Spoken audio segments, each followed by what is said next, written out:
Mais à 10-12 ans, je lettrais déjà mes tacos, là. Mes boîtes à savon là, chez nous, là, avec des petits pinceaux là, que mon père me procurait, puis de la peinture. Et tu lettrais d'autres choses aussi. Je pense que tu lettrais toutes, non? Je... Des Hot Wheels? Oh, oui, je lettrais, oui, je lettrais des Hot Wheels. Je lettrais pas mal tout ce qui bougeait pas, là. Moi, quand ça bouge pas, je le lettre. Je le peinture. Quand ils m'ont appelé, ça fait 8-10 ans que j'ai fait ça. Quand ils m'ont appelé, ils ont dit on aimerait ça, Harley-Davidson, Montréal. Sur le mur de briques, mais on voudrait que ça ait l'air là depuis 100 ans. Fait que c'était des grosses lettres de 5 pieds de haut. Puis tu l'as patiné, tu l'as pour... Oui. Mettre du vernis dans la peinture pour que la peinture soit translucide, transparente. Puis, on passe pas les coups de pinceau, ce qu'il faut pour cacher comme il faut la brique. Là. Okay. Et quand on passe devant, on jurerait que c'est là depuis 100 ans. Tu sais, le métier de lettreur, il y a plusieurs catégories.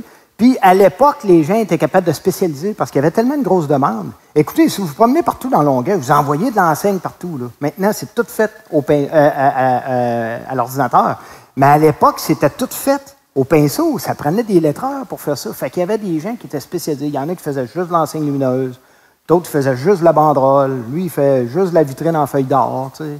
Moi, quand je suis arrivé sur le marché, il n'y avait pas de lettreur qui était prêt à faire ça parce que l'ordinateur s'en venait, tout le monde le savait, puis tout le monde était protectif de leur métier. Les gens, ils veulent sauter sur le pinceau rapidement. Quand je donne mes workshops, je leur dis tout, écoutez, on va faire du pinceau, découragez-vous pas ici. Là.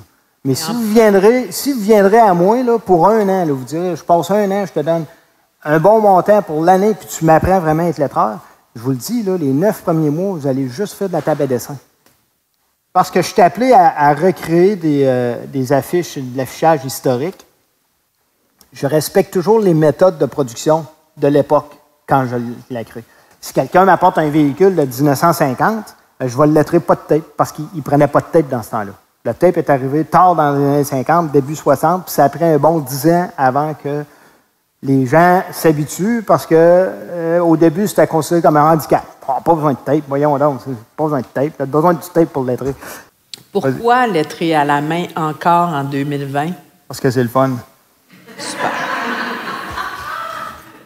Courte réponse, hein? J'adore, c'est parfait. J'aime ça peinturer. Moi, j'aime assez ça peinturer, là, que si je ne suis pas capable de faire du lettrage, je vais peinturer des maisons. Je vais peinturer quelque chose. J'aime ça peinturer. Moi, j'aime ça acheter un vieux meuble chez un antiquaire et dire, bah, je suis content, je vais le vernir. Je me suis rendu compte que tous les trucks de pompiers, tous les camions de pompiers, les véhicules d'incendie étaient décorés avec la feuille d'or. Tout décoré avec la feuille d'or. Fait que j'ai reproduit tous les ornements pareils comme il avait fait en 1876 sur la pompe à incendie à Saint-Jean-sur-Richelieu.